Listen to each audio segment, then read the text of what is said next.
ചെമ്പനീർ പൂവേ നീ അന്നേതൊരു രാവിൽ നീലമഞ്ഞിൽ വിരിഞ്ഞൻ കൺമുന്നിൽ മിഴിച്ചിന്നി.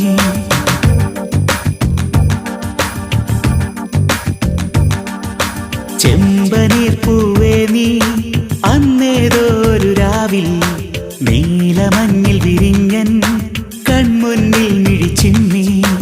അത്ഭുതം അടങ്ങാതന്നു ഞാൻ അങ്ങനെ നിശബ്ദം നിൽക്കവേ എങ്ങുപോയി പ്രകാശം നൽകി